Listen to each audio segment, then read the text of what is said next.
स्तुती असो. या आपण विजय संगीत या पुस्तकातून गीत नंबर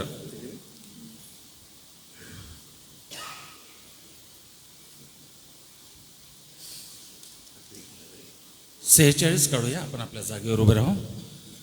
आपल्या जिवंत परमेश्वराला सन्मान देऊ आणि गीत नंबर 46 कोण मित्र येशुवानी सारे ओझे वाहाया सर्व दुःखे तो ऐकूनी सहाय्य करी सोसाय. सर्व मिळून गाऊया.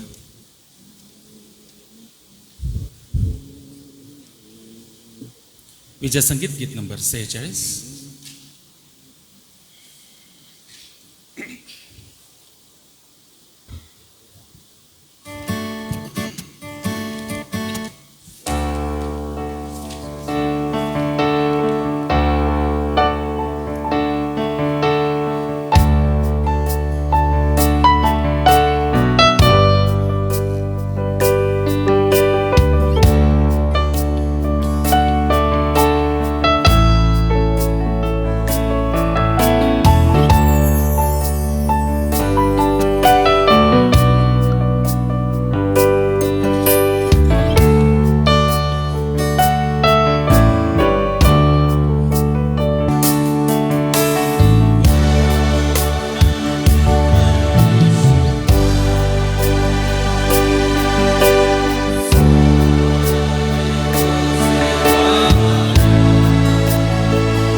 उपस्थित सन्मान्य पाळक वर्गाला माझी विनंती आहे, कृपया आपण पुढे येऊन आसनस्थ व्हावे. प्रार्थना करूया. मित्रासारखं अपरंपार प्रेम करणाऱ्या आमच्या दयाळू परमेश्वर पित्या, ख्रिस्त येशूच्या द्वारे तू आम्हाला तुझे पुत्र, तुझी कन्या करून घेतलेला आहेस आणि आता आम्हाला तुझ्या जवळीकतेचा जो अनुभव आहे तो परमेश्वर पित्या फारच जवळून जाणवतोय. या समयासाठी आम्ही आभार मानतो, कारण की प्रभू तुझ्या समक्षतेमध्ये जी शांतता आहे आणि तुझ्या समक्षतेमध्ये बसून तुझ्या उपस्थितीचा जो आशीर्वाद आहे तो घेण्यासाठी आज आम्ही आमच्या कुटुंब लेकरांच्या समवेत रविवारच्या या उपासनेत एकत्र जमलेलो असताना पुन्हा एक वार तुझी कृपा आणि अनुग्रह मागतो व होणाऱ्या सर्व उपासनेसाठी प्रभू पवित्र आत्म्याची मोकळीकता आम्ही मागतो. याद्वारे तो आम्हास चालीव आपली कृपा आणि अनुग्रह दे. वाच्या भक्तीच्याद्वारे पित्या तुझं गौरव होऊ दे. जे आम्ही वाचन करू, जे आम्ही मध्यस्थ्या करू, सोबतच गौरवी जे अर्पण करू प्रभू, साठी असलेल्या पुढील ज्या योजना आहेत त्या तू सिद्धीस ने व तुझ्या प्रिय दासाकडून आज जे पवित्र वचन आम्ही ऐकू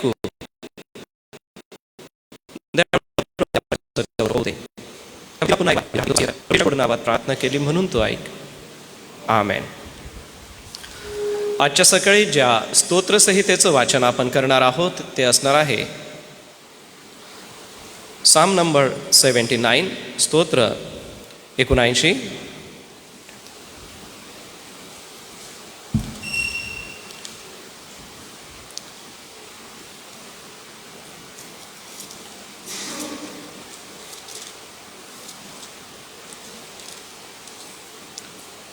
स्तोत्रसंहिता 79. कृपा करून आपण आपल्या जागेवर उभं राहा. पहिलं वचन मी वाचेल व दुसरं वचन कृपया मंडळी आपण वाचायचं आहे. आपण साखळी पद्धतीने आसापाने रचलेलं हे यरुशलेमेच्या नाशामुळे विलाप केल्याबद्दलचं हे गीत आहे. परमेश्वराच्या गौरवासाठी मी याची सुरुवात करतो. हे देवा, तुझ्या वतनात परराष्ट्र शिरले आहेत. त्यांनी तुझे पवित्र मंदिर भ्रष्ट केले आहे. त्यांनी यरुशलेमेचे ढिगारे केले आहेत.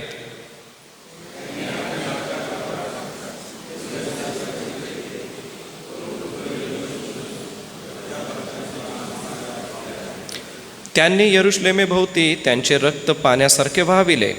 त्यास पुरावयास कोणी राहिले नाही.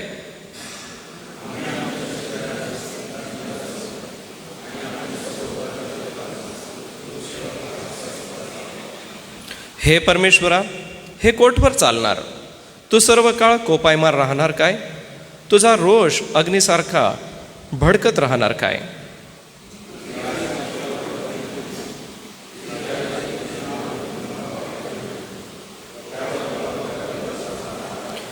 कारण त्यांनी याकोब वंशाला गिळून टाकले आहे व त्याची बस्ती ओसाड केली आहे.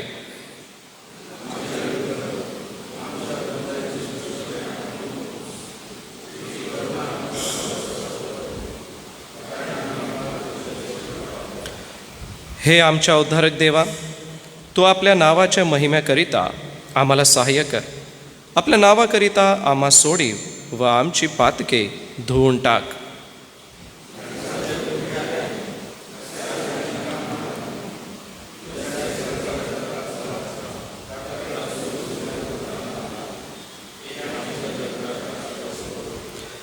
बंदिवानांचे कणने तुझ्या कानी येऊ. ज्यांचा वध करण्याचे ठरवले आहे त्यास तू आपल्या बाहुबलाने वाचीव.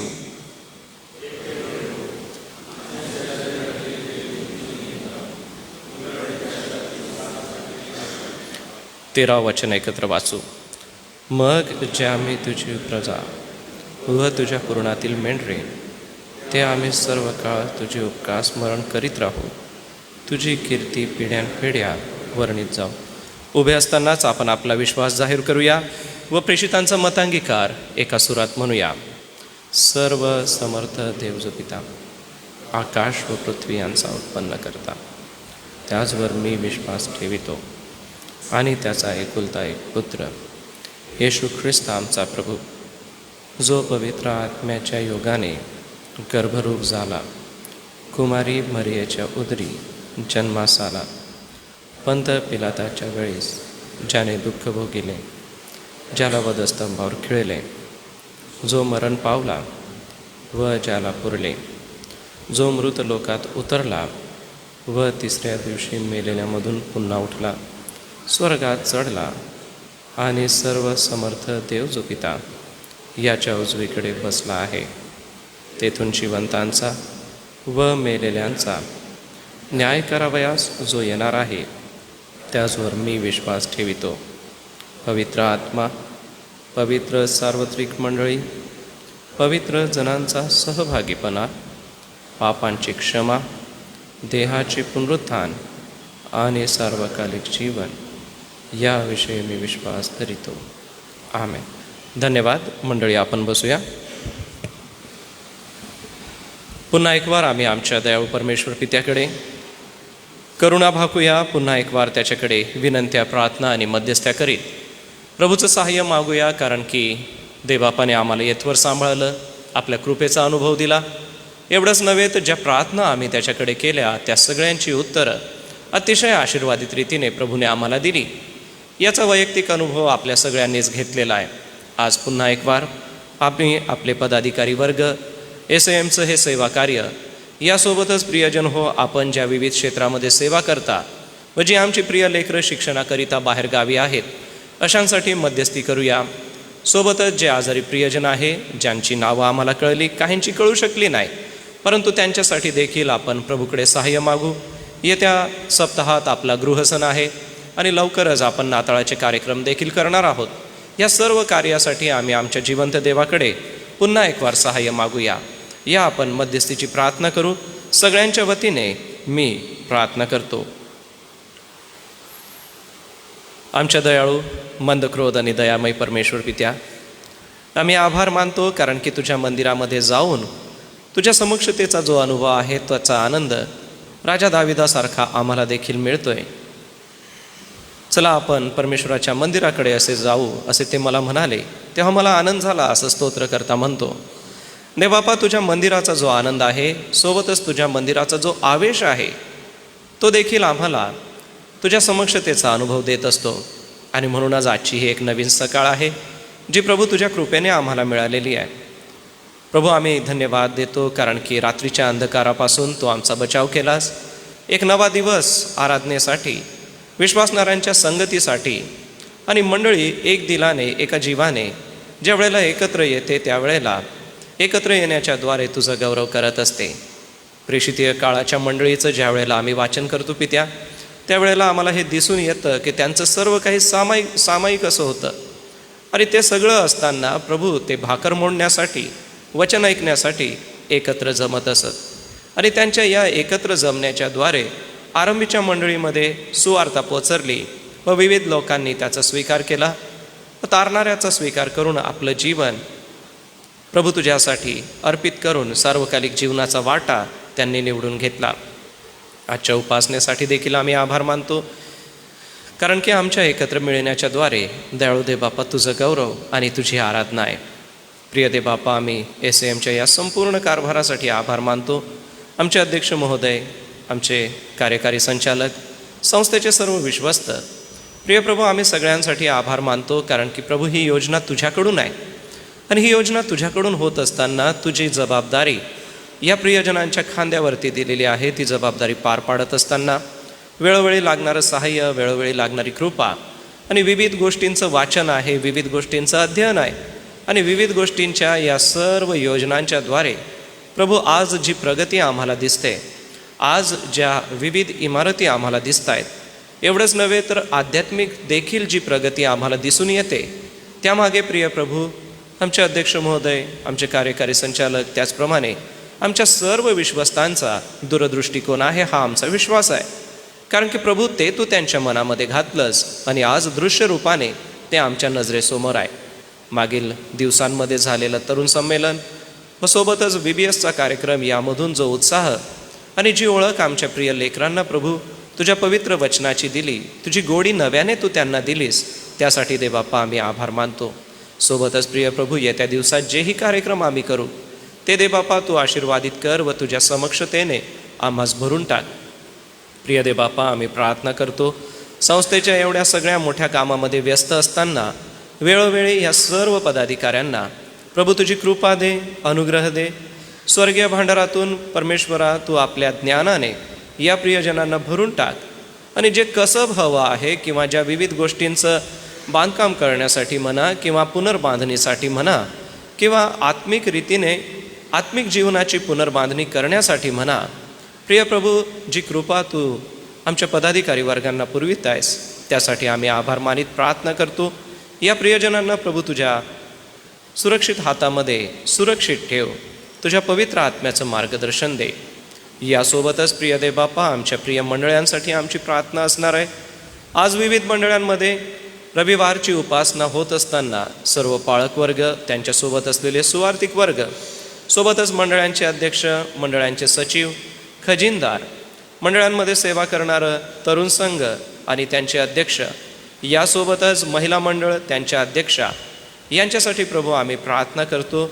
ही सेवा फार मोठी आहे. यासोबतच जो संडे स्कूल प्रभू तो आम्हाला दिलेला आहे आणि अतिशय समर्पित असे संडे स्कूल शिक्षक तो आम्हाला दिलेस देवबापा, आम्ही त्यासाठी आभार मानतो. कारण की आपल्या शालेय जबाबदाऱ्या सांभाळून, आपल्या कौटुंबिक जबाबदाऱ्या सांभाळून मुलांना घडवणं, मुलांना वळण लावणं, सोबतच तुझ्या पवित्र वचनाचं फोड करून त्यांना शिकवणं आणि त्याचं गांभीर्य त्यांना पटवून देणं, या फार जबाबदारीच्या कार्यावरती आमच्या मंडळीतले हे जे सर्व प्रियजन आहेत प्रत्येकाला तू सहाय्य कर व त्यांची कुटुंब, त्यांची लेकरं प्रभू तू आशीर्वादाने भरून टाक.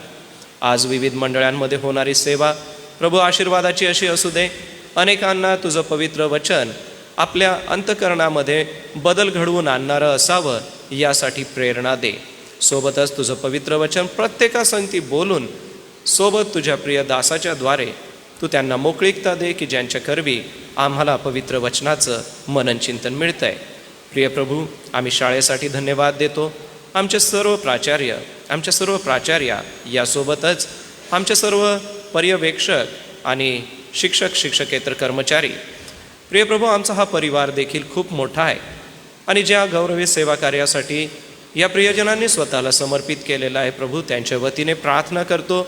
ज्ञानार्जनाची ही सेवा करत असताना तू त्यांना सहाय्य कर. तुझं पवित्र वचन हे जसं आम्हाला म्हणतं की ज्ञान हे मोत्यापेक्षा मोलवान असं आहे आणि प्रभू हे मोत्यापेक्षा मोलवान असं ज्ञान देत असताना या प्रियजनांना जे हिरे तू दिलेले आहे त्यांच्यावर पैलू पाडत असताना आमच्या शिक्षक वर्गांना तू सहाय्य कर. कारण पडद्यामागे कष्ट खूप आहे. पेपर चेकिंग असो किंवा विद्यार्थ्यांना वैयक्तिक रीतीने काउन्सिलिंग असो किंवा विद्यार्थ्यांना एखाद्या विषयाविषयीचं सखोल ज्ञान देणं असो, प्रिय परमेश्वरा, ही जबाबदारी मोठी आहे. अहोरात्र यामध्ये कष्ट आणि मेहनत आहे. अथांग असं वाचन आहे की ज्यामुळे विद्यार्थ्यांना चांगल्या रीतीने समजवता येईल. प्रभू, कष्ट करणाऱ्या, सेवा करणाऱ्या व शाळेप्रती समर्पित असलेल्या अशा आमच्या या सर्व प्राचार्यांना, पर्यवेक्षकांना, शिक्षक आणि शिक्षकेतर कर्मचाऱ्यांना तुझ्या कृपेचा अनुभव लाभू दे. सोबत दयाळू दे बापा, आमच्या हॉस्टेलसाठी आम्ही धन्यवाद देतो. हॉस्टेलची ही सेवा करीत असताना आमचे सर्व हॉस्टेल वॉर्डन, आमचे सर्व हॉस्टेल सुप्रिटेंड यांच्यासाठी प्रार्थना करतो. त्यांच्या सहकाऱ्यांसाठी आज कृपा मागतो. कारण की प्रभू, पंक्ती सेवा असेल किंवा इतर कोणतीही सेवा असो, प्रभू पवित्र शास्त्र आम्हाला शिकवतं की वचनाची सेवा आहे, यासोबतच पंक्ती सेवासुद्धा आहे आणि प्रेषितांनी त्यासाठी गटसुद्धा निर्माण करून घेतले होते. कोणी वचनाच्या सेवेसाठी वेगळे झालेत तर बाकीच्यांनी वेगवेगळ्या पाहुणचाराच्या सेवा निवडून घेतल्या. दे बापा, जी सेवा विद्यार्थ्यांना घडवीत असताना पालकत्वाची एक मेंटॉर म्हणून जी जबाबदारी आमचे हॉस्टेल वॉर्डन, हॉस्टेल सुप्रिटेंड आणि त्यांचा संपूर्ण स्टाफ करीत आहे, प्रभू तू त्यांचा सहाय्य करतास आहो. सोबतच दे बापा, आम्ही प्रार्थना करतो या दिवसांमध्ये सोशल कमिटीसाठी देखील, कारण की या दिवसांमध्ये विविध होणारे कार्यक्रम आणि त्यामागे असणारे कष्ट आणि त्यामागे असलेली मेहनत ही दे बापा तू आपल्या कृपेने या प्रियजनांच्या द्वारे आशीर्वादित कर. सेवेची संधी मिळालेली आहे, सेवेचा वाटा मिळालेला आहे. दे बापा, तो उचलून गौरवी सेवा करण्यासाठी तू त्यांच्यासोबत आहेस. सेंट्रल ऑफिसच्या सेवेला तू आशीर्वादित कर. प्रत्येक स्टाफला दे बापा तू आशीर्वादित कर व जी सेवा ते करीत आहे त्या सेवेच्या द्वारे दयाळू दे बापा तू गौरवीला जा. कारण प्रभू, ते करीत असलेल्या सेवेच्या द्वारे अनेकांपर्यंत पोचता येत आहे. अनेकांपर्यंत जी व्यवस्था लावून दिलेली आहे ती व्यवस्था पूर्ण केली जात आहे. प्रिय देवबापा, आम्ही यासोबत प्रार्थना करतो आमच्या शिकणाऱ्या लेकरांसाठी. आमच्या विद्यार्थ्यांचं शिक्षण प्रभू तू आशीर्वादित कर, त्यांचं अध्ययन आशीर्वादित कसं कर. काही आमची प्रिय लेकरं विदेशात सुद्धा आहे. आम्ही जोशुआसाठी आणि अभिषेकसाठी प्रार्थना करतो. या प्रिय लेकरांना तू सहाय्य कर. त्यांच्या अध्ययनात व त्यांच्या वैयक्तिक जीवनात तू त्यांचा सहाय्य करतास आहो. सोबतच आमच्या मंडळीतली ही प्रिय लेकरं, कोणी मेडिकलसाठी आहे, कोणी इंजिनिअरिंगसाठी आहे आणि कोणी वेगवेगळ्या कॉम्पिटिटिव्ह एक्झामसाठी तयारी करीत आहे. प्रिय प्रभू, ही आमची लेकरं सुकुमार आहेत.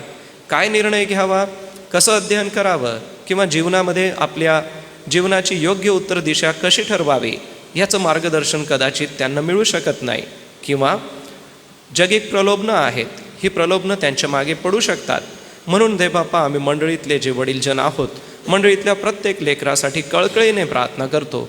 प्रत्येक लेकराचा ठाव तू घे परमेश्वरा, आणि प्रत्येक लेकरू हे तुझ्या ठाई उभं असावं. मंडळीसाठी, समाजासाठी व आपल्या कुटुंबाला पुढं नेण्यासाठी सेवा करणारं असावं. यासाठी विद्यार्थ्यांना तू सहाय्य कर. अध्ययन करीत असताना त्यांना अभ्यासामध्ये मार्गदर्शन करण्यासाठी तुझ्या पवित्र आत्म्याचं ज्ञान तू त्यांना दे. आणि दे बापा, त्यांचं अध्ययन पूर्ण होऊन एक मंडळीत चांगली साक्ष निर्माण होऊन आपल्या स्वतःच्या जीवनामध्ये पायावर उभं राहून मंडळीला मदत करण्यासाठी, मंडळीत सेवा कार्य करण्यासाठी, सोबतच आपल्या गौरवी प्रभू तुला उंचवण्यासाठी आमच्या मंडळीतल्या प्रत्येक विद्यार्थ्याला तू सहाय्य कर. काही लेकरांचे या दिवसांमध्ये एक्झाम्स आहेत प्रभू. आमची प्रार्थना आहे त्यांच्या अध्ययनामध्ये तू त्यांना सहाय्य कर व त्यांचं अध्ययन आशीर्वादाचं होऊ दे, व त्यांना परीक्षा देण्याच्या द्वारे कितपत ते विषय समजलेले आहेत ते गिरवण्यासाठी तू त्यांचं सहाय्य करता हो. सोबतच दे बापा, वैद्यकीय सेवा देणारे मंडळीतले जे सर्व प्रियजन आहे त्यांच्यासाठी आमची प्रार्थना आहे. सर्व डॉक्टर, सर्व नर्सेस आणि त्यांचे सर्व सहकारी, सोबतच पोलीस दलामध्ये सेवा देणारे आमचे सर्व पोलीस बंधू आणि भगिनी, यांच्यासाठी आम्ही प्रार्थना करतो. या प्रियांची सेवा प्रभू तू आशीर्वादित कर. मंडळीत जे आजारी प्रियजन आहे त्यांची आम्ही आठवण करीत असताना प्रभू आम्ही प्रार्थना करतो, या आजारी प्रियजनांना तुझी कृपा दे, आरोग्य दे. जे वृद्ध मातापिता तू आमच्या मंडळांमध्ये दिलेले आहेस त्या वृद्ध मातापित्यांना प्रभू तुझा स्पर्श लाभू दे आणि त्यांच्या बरं होण्याच्या द्वारे तुझा गौरव होऊ दे. ज्यांना तू आरोग्य दिलं आहे त्यापैकी रयता अक्का आणि जुलियाना अक्का यांच्यासाठी आभार मानतो. त्यांना दिलेल्या आरोग्यासाठी उपकार स्तुती करतो. सोबतच ममताबाई वळवी यांच्यासाठी आम्ही आभार मानतो त्यांना दिलेल्या आरोग्यासाठी. प्रिय देवबापा, आम्ही संजय जाधव सर, नंदा जाधव मॅडम यांच्यासाठी प्रार्थना करतो. या प्रियांना प्रभू तुझं आरोग्य दे, तुझी कृपा आणि तुझा अनुग्रह दे. सोबतच अरुणाबाई सुतारी यांची आम्ही आठवण करतो. त्यांच्या पायाच्या फ्रॅक्चरमधून तू त्यांना लवकर आरोग्य द्यावंस. सोबतच मंडळीत मागील दिवसांमध्ये ज्या प्रियांचं डोळ्यांचे ऑपरेशन झाले त्यांच्यासाठी आम्ही आभार मानतो. त्यांना तू नवी दृष्टी दिलीस त्यासाठी प्रभू आम्ही तुझी स्तुती करतो. सोबतच प्रिय देवबापा, आता वातावरणात बदल आहेत. सर्दी, खोकला, ताप आणि वेगवेगळे असे साथीचे आजार पसरत आहेत. यामध्ये मंडळीतल्या प्रत्येक वृद्ध मातापित्यांना आणि लहान लेकरांना आणि मंडळीतल्या प्रत्येक सदस्याला प्रभू तुझी अनुग्रहाची कृपा लाभू दे व चांगलं आरोग्य दे.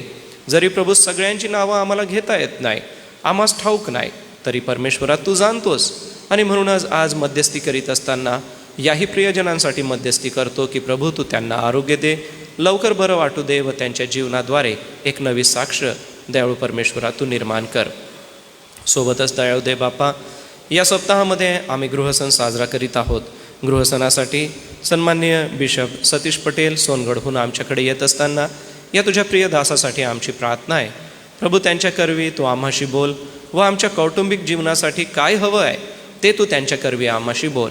यासोबतच मंडळीचे जे वडील पाळक आहे ते या दिवसांमध्ये गृहसणात आमच्यासोबत तुझं पवित्र वचन गाजवीत असताना प्रभू तू त्यांच्याद्वारे आमच्या अंतकरणाची भेट घे व होणारी सेवा आशीर्वादित कर. सोबतच दयाळू प्रभू परमेश्वरा, येत्या दिवसात आम्ही मंडळीचा वर्धापन दिन साजरा करणार आहोत. त्यासाठी तुझे प्रिय वक्ते रेव्हरेंड प्रवीण जनकवाड यांच्यासाठी आम्ही प्रार्थना करतो. त्यांचा आमच्याकडे येणं आशीर्वादाचं कर व त्यांच्याद्वारे होणारा आमचा मंडळीचा वर्धापन दिन आशीर्वादाचा होऊ दे पित्या. सोबत प्रभू येत्या दिवसात नाताळाचे कार्यक्रम आहे. संडे स्कूल, तरुण संघ, महिला मंडळ आणि जे विविध कार्य सेवा करणारे आमचे प्रियजन आहे. प्रिय प्रभू, आम्ही अतिशय आतुरतेने या नवीन कार्यासाठी आणि सोबतच नाताळाचे या सर्व पर्वासाठी वाट पाहत असतो. हे पर्व दे बापा तू आम्हाला दाखवलंस म्हणून आम्ही आभार मानतो आणि प्रार्थना करतो. नाताळाचा आनंद केवळ आम्हीच नव्हे तर सर्व प्रियजन साजरा करीत असताना खऱ्या रीतीने ख्रिस्त जन्माचा जो आनंद आहे, खऱ्या रीतीने ख्रिस्त जन्म काय आहे हे समजवून सांगण्यास, आमच्या जीवनातून सुवार्ता प्रचार करण्यास तू प्रत्येकाला सहाय्य कर. होणारे सर्व कार्यक्रम प्रभू तुझ्या उपस्थितीमध्ये होऊ दे आणि ते आशीर्वादित होऊ दे. त्याद्वारे तुझं गौरव होऊ दे. ज्या सर्व व्यवस्था आहेत त्या सर्व व्यवस्था दे बापा आशीर्वादाच्या अशा असू दे. सोबतच प्रिय प्रभू, आम्ही आमच्या प्रिय भारत देशासाठी धन्यवाद देऊन उपकार स्तुती करतो. आमचे पंतप्रधान महोदय व त्यांचं संपूर्ण मंत्रिमंडळ, आमचे माननीय जिल्हाधिकारी आणि त्यांचे सर्व पदाधिकारी, आमचे माननीय महाराष्ट्राचे मुख्यमंत्री आणि त्यांचं संपूर्ण मंत्रीगण, सर्व राज्य आणि सर्व राज्यांमध्ये असलेले त्यांचे व्यवस्थापन करणारे सर्व पदाधिकारी वर्ग, प्रिय प्रभू तू सहाय्य कर, तुझी कृपा पुरेव. आणि मणिपूर राज्यात जी शांतता प्रस्थापित केली त्यासाठी आभार मानित. कोणत्याही राज्यामध्ये कसल्याही प्रकारचा अनुचित प्रकार घडू नये. सोबतच भूकंपासारखा प्रकार पुन्हा नैसर्गिक आपत्तीच्याद्वारे कधी होऊ नये अशी ही विनंती करतो. सोबतच प्रिय प्रभू, आम्ही आंतरराष्ट्रीय बाबतीत जर विचार केला तर इस्रायलच्या युद्धजन्य परिस्थितीमध्ये शांतता प्रस्थापित व्हावी याची आम्ही प्रार्थना करतो. आणि तेथे शांतता प्रस्थापित होऊन सगळ्या गोष्टी व्यवस्थित व्हाव्या व एक राष्ट्र दुसऱ्या राष्ट्रावर उठू नये, तर आपसामध्ये प्रीतीच्याद्वारे शांतीचा करार करून एकमेकांसंगती शांततेने राहावं यासाठी प्रत्येक राज्याला सहाय्य कर. आमच्या सीमेवरील जवानांनाही तू सहाय्य कर परमेश्वरा. आज मंडळी म्हणून आम्ही त्यांच्यासाठी प्रार्थना करतो, तू सहाय्य कर. प्रिय प्रभू, आज तुझ्या प्रिय दासाकडून आम्ही पवित्र वचन ऐकणार आहोत. आमच्या मंडळीचे वडील पालक रेव्हरंड जे.एच. पठारे यांच्यासाठी आभार मानतो पित्या. जे पवित्र वचन आम्हासाठी घेऊन आले त्या वचनाची घोषणा करीत असताना तू त्यांना जिभेला आणि ओठाला स्पर्श कर. पवित्र आत्म्याची मोकळीकता दे व त्यांच्या करवी तू आम्हाशी बोल दे बापा. पवित्र वचन आम्हास काय म्हणतं ते समजून घेण्यास व त्या वचनानुसार आपलं जीवन जगण्यास तुझी कृपा आणि अनुग्रह दे. पुन्हा एक वार दे बापा. आमच्या प्रार्थना, आमच्या विनंत्या, आमच्या रदबदल्या तुझ्यासमोर आम्ही ठेवतो व सहाय्य मागतो, कृपा मागतो. हे सर्व सिद्धीत जाऊन तुझं गौरव आम्हा प्रत्येकाच्या जीवनाद्वारे व्हावं यासाठी तुझी कृपा आणि तुझा अनुग्रह दे. ही प्रार्थना तारणाऱ्या प्रभू येशूच्या गोड नावात केली म्हणून तो ऐक. आमेन. यावेळेला आपण दानार्पण घेणार आहोत, तर त्यासाठी तरुण संघ गीत गायनासाठी पुढे येईल. दानार्पणाच्या या सेवेसाठी तरुण संघ पुढे येईल व गीत गायन करेल. हे गीत होत असताना आणलेलं दान आपण प्रभूच्या भंडारात अर्पण करू.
प्रभुदेव बाप तुमची सेवा आशीर्वादित करो.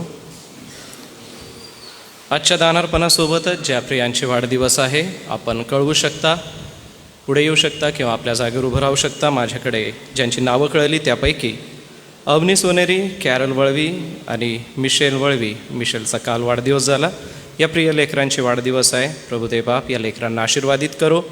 बुधवारी डॉक्टर विवेकानंद वळवी, गुरुवारी जेनिफर पंजाबी कालू टीचर, नितीन गलराहा, शुक्रवारी स्टेला मोहनकर मावची आणि शनिवारी उज्ज्वला वळवी टीचर, सी.के. पाडवी धुळे आणि वीणा वळवी चांदेकर टीचर.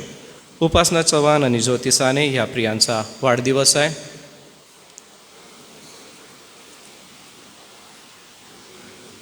सोबतच आजच्या या दानार्पणासोबत मागील सप्ताहात ज्यांचा विवाह झाला त्या वधूवरांनाही मी पुढे येण्याची विनंती करतो. सदानंद भिकावळवी यांच्याकडून उपकार स्तुतीचं दान आहे ते प्रभूच्या भांडारात टाकतो. लालसिंग रेवावळवी यांच्याकडून उपकार स्तुती आहे ती मी प्रभूच्या भांडारात अर्पण करतो. आदरणीय डॉक्टर रेव्हरंड ग्लॅडविन शेखर पाळक साहेब, मी आपणाला विनंती करेन या प्रिय लेकरांसाठी, सोबतच हे नववधूवर आहेत, यांच्यासाठी आपण प्रार्थना करण्यासाठी पुढे यावं. दानार्पणासाठी देखील आपण प्रार्थना करावीत व प्रार्थना केल्यानंतर आशीर्वादसुद्धा द्यावा.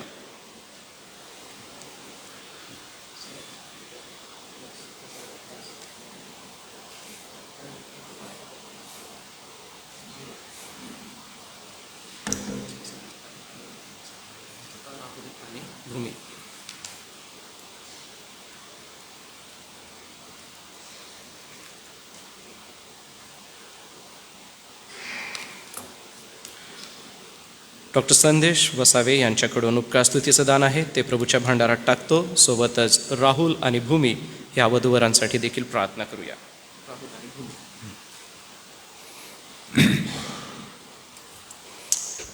आमच्या स्वर्गातील दयाळू देव बापा, आजच्या सकाळी पुन्हा एकदा आम्ही तुझा धन्यवाद करीत तुला मान, महिमा, गौरव आणि सर्व प्रकारे जो तू अद्भुत पराक्रमी परमेश्वर, त्या तुझा अधिकार जो आमच्या जीवनावर, आमच्या येण्या जाण्यावर, आमच्या उठण्या बसण्यावर आहे, आमच्या कामादामात आणि आमच्या सर्वस्वावर जो तुझा अधिकार आहे तो आम्ही मान्य करून आपल्या स्वतःच्या स्वाधीन करतो. यासाठी की तू गौरवीला जावा आणि तुझ्यामुळे आम्हाला कृपा सतत मिळावी आणि तुझ्या मागे चालण्यास आम्ही शिकावं. जे आज आम्ही तुला दान दिलं आहे त्याबद्दल आम्ही तुझा धन्यवाद करतो की आम्ही ते देऊ शकलो. आज तू आम्हाला संधी दिलीस प्रभू, याला तू आपल्या हाती घेऊन बहुगुणित कर, आशीर्वादित कर.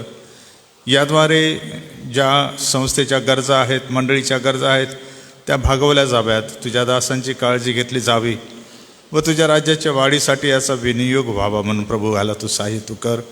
हे आपल्या हाती सुरक्षित ठेव, वाढीव आणि याद्वारे सुद्धा देण्याने आम्ही तुझं गौरव करावं म्हणून आम्हाला ते अधिक देण्यास लागणारी शक्ती तू दे, अशी पण आम्ही तुला विनंती करतो.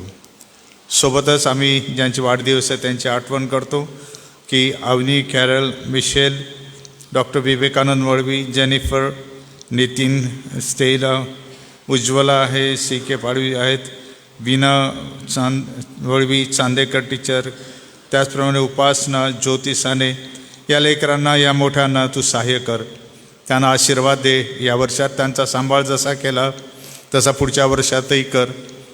प्रभू येशू ख्रिस्ताच्या ओळखीचा व सद्गुणाचा आत्मा त्यांना तू दे. सर्व वाईटापासून त्यांना तू राख, अशी मी तुला विनंती करतो. सोबत आम्ही नवविवाहित दाम्पत्यासाठी प्रार्थना करतो की त्यांना तू सहाय्य कर, आशीर्वाद दे, त्यांचं कल्याण तू कर, तुझ्या मागे चालायला त्यांना शिकव आणि विशेषतः नव्या कुटुंबामध्ये प्रवेश केल्यानंतर जीवन कसं जगावं लागतं याचं शिक्षण त्यांना तू दे. तू त्यांना सर्व वाईटापासून राख आणि त्यांच्याद्वारे सुद्धा तुझं गौरव तू होऊ दे. पुन्हा एकदा या दानासह आम्ही त्यांनासुद्धा तुझ्या स्वाधीन करतो. तुझी इच्छा त्यांच्या जीवनात पूर्ण होऊ दे. प्रभू, आम्ही तुला धन्यवाद देत आपण आपलं स्वतःचं समर्पण तुला करतो. तू आमचा स्वीकार कर. प्रभू येशू ख्रिस्त याच्या नावाने आम्ही प्रार्थना करतो. देवबापा तू ऐक. आमेन. हो, आपण आशीर्वाद घेऊ.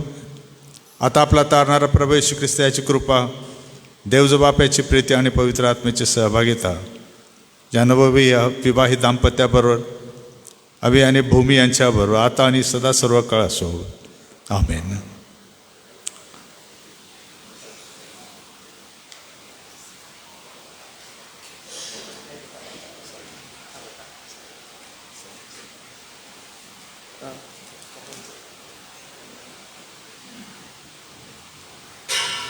या सप्ताहासाठी आणि सोबतच आपला जो नाताळाचा कार्यक्रम आहे त्याची कार्यक्रम पत्रिका मी आपणासमोर वाचतो. आपल्याला एस ए चर्च नंदुरबार या व्हॉट्सॲप ग्रुपवर ते देण्यातच आलेलं आहे. गृहसणाचा कार्यक्रम दिनांक 27 नोव्हेंबर ते 3 डिसेंबर 2023. वक्ते आहेत बिशप सतीश पटेल, सोनगड पाखरी येथून. सुज्ञानाच्या योगे घर बांधता येते, समंजसपणाने ते मजबूत राहते. ज्ञानाच्या योगे त्याच्या खोल्या सर्व प्रकारच्या मौल्यवान व मनोरम वस्तूंनी भरून जातात. नीतिसूत्रे 24वा अध्याय वचन 3 आणि 4. दिनांक आणि वार, वेळ, सभेचे ठिकाण, चालक आणि वक्ते येण्याप्रमाणे असणार आहेत. 27/11/2023 वार सोमवार. या वेळेला सायंकाळी 7 वाजता. सभेचे ठिकाण आहे मुलींचे वसतिगृह.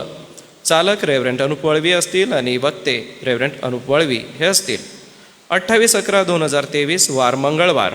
सायंकाळी 7 वाजता. सभेचं ठिकाण आहे दुधाळे शिवार चर्च. चालक आहेत पास्टर राजीव मार्गे आणि वक्ते आहेत रेव्हरंट जी जयकर. 29/11 बुधवार. सायंकाळी 7 वाजता. शारोन कॅम्पस या ठिकाणी. चालक पास्टर राजीव मार्गे असतील आणि वक्ते रेव्हरंट जे.एच. पठारे पाळक साहेब हे असतील. 30/11 वार गुरुवार. सायंकाळी 7 वाजता. S A church Nandurbar. Bishop Satish Patel हे वचनाची सेवा करतील.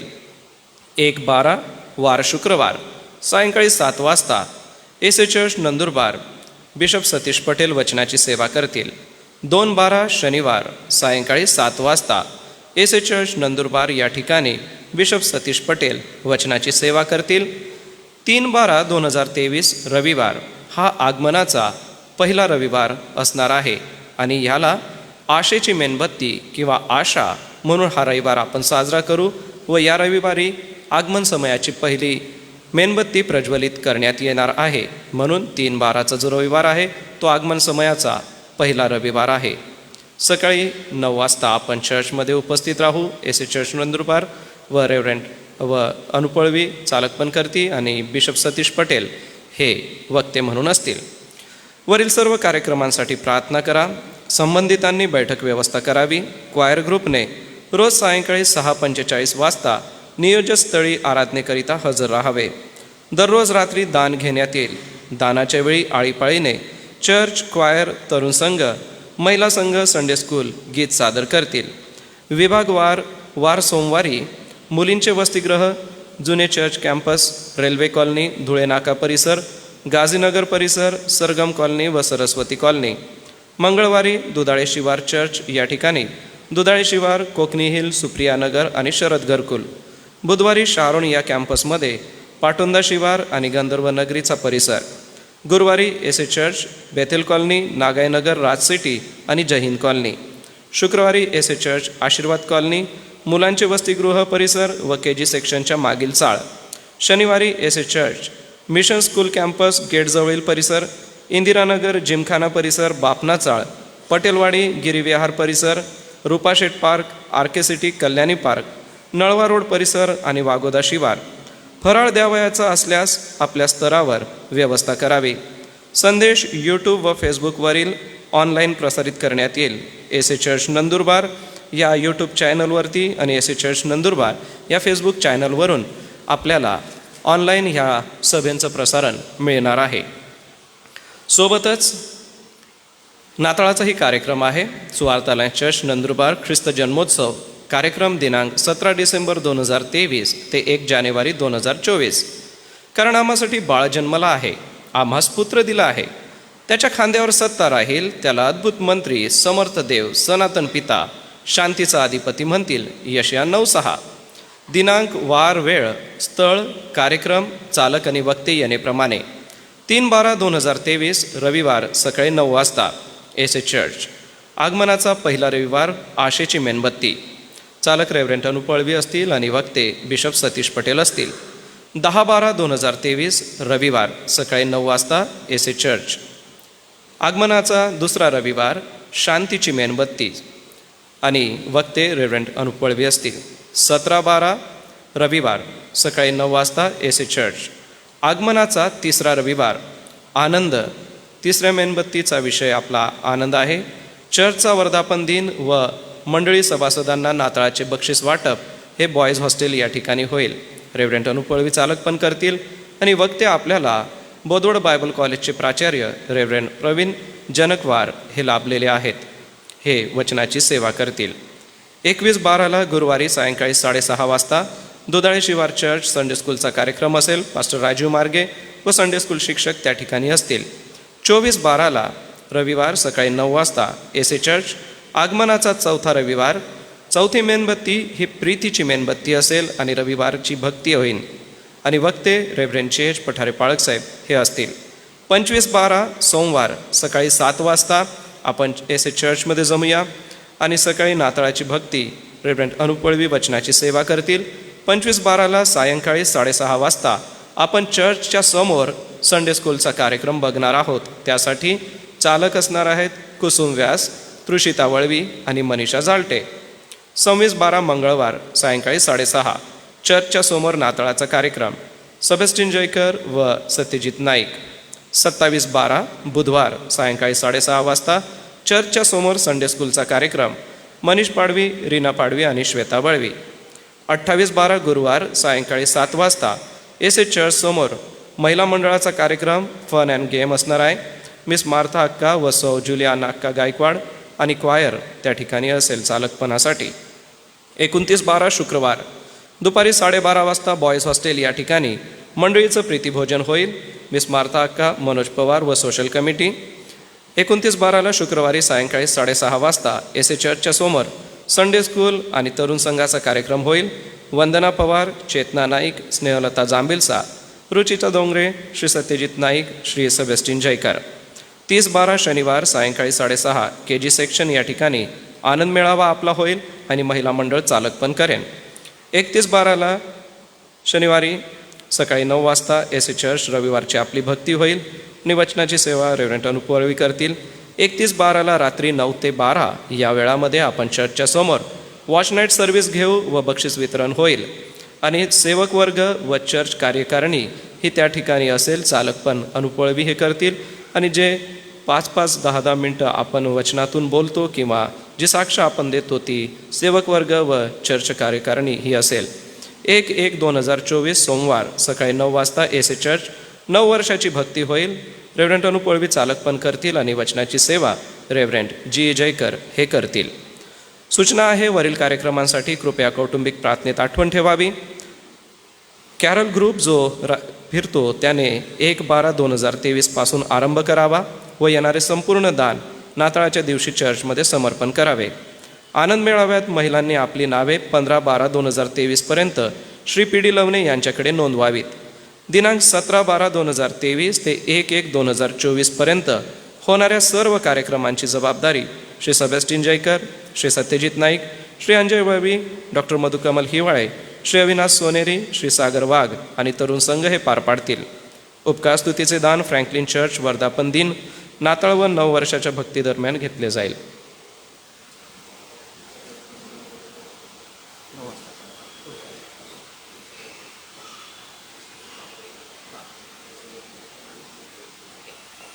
बरं, मान्य अध्यक्ष महोदयांकडून आलेल्या सूचनेनुसार पुढचा जो रविवार आहे तो सकाळी 9 वाजता आपली भक्ती असणार आहे. आपण वेळ बदलत आहोत. सकाळी 9 वाजता रविवारची भक्ती असणार आहे. नाताळाची भक्ती सकाळी 7ला असेल, परंतु रविवारची भक्ती 9 वाजता होईल. तर पुढच्या रविवारी सगळ्यांनी 9 वाजता उपासनेसाठी उपस्थित असावं. आणि सोबतच आपल्याला वर्धापन दिनाच्या निमित्त नाताळ व नवे भक्ती दरम्यान दान घेण्यात येईल. कृपया दिनांक 17 डिसेंबर 2023 फ्रँकलिन चर्चच्या वर्धापन मंडळीसमोर 1,75,000 उद्दिष्ट आहे. त्या उद्दिष्टपूर्तीसाठी आपण भरघोस दान भंडारात अर्पण करावं. 25 डिसेंबर 2023 नाताळाची भक्ती सकाळी असल्याने 24 डिसेंबरला रात्री कोणीही कॅरल पार्टीने फिरू नये. सुवार्ता अलायन्स चर्च नंदुरबार. मी आपणाला सुचवू इच्छितो पुढच्या रविवारी आपण 9 वाजता जमूया आगमन समयाचा पहिला वार आहे आणि आपण येत्या रविवारी प्रभू भोजन विधी सुद्धा घेणार आहोत. तर सकाळी 9 वाजता आपण गृहस्थानाच्या सर्व कार्यक्रमांना आपण वेळेवर उपस्थित राहावं. यासोबतच काही सूचना असतील तर त्या आपल्याला गृहस्थानाच्या या सायंकाळच्या सभेमध्ये कळण्यात येतील. सोबत ग्रुपवरती आपल्याला सूचना देण्यात येतील. या पूर्ण सूचना प्रियजनांसाठी आहे. याबद्दल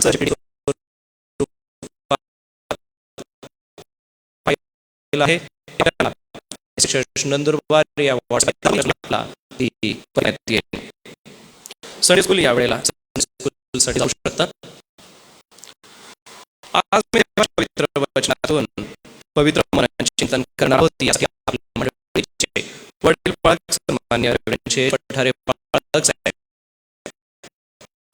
सेवा करणार आहेत आणि वचनाची सेवा करण्यापूर्वी आजचा आपल्या सगळ्यांसाठी वाचतो. आता आपला शास्त्र भाग आहे यशायाचा ग्रंथ त्याची 1 ते 12 ही वचन. अध्याय 62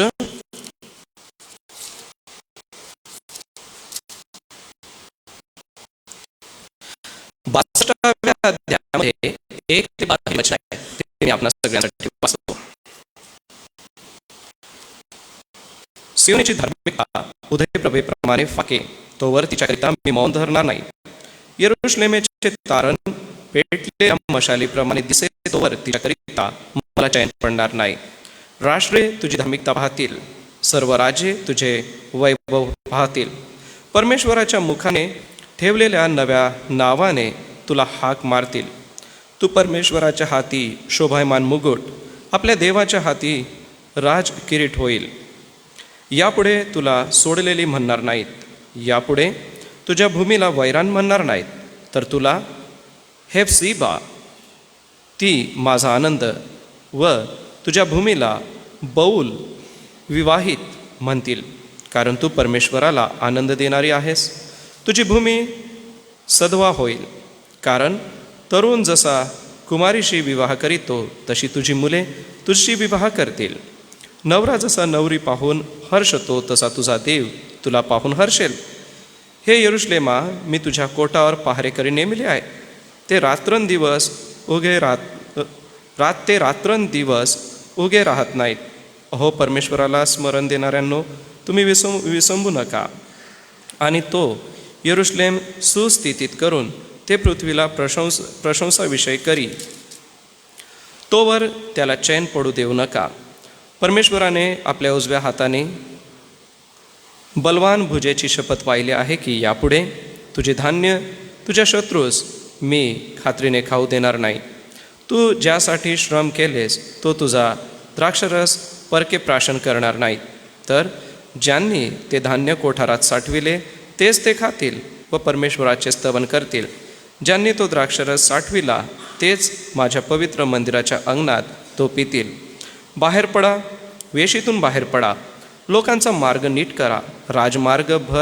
राजमार्गाला भर घाला भर, धोंडे काढून टाका. अन्य राष्ट्रांसाठी ध्वजा उभारा.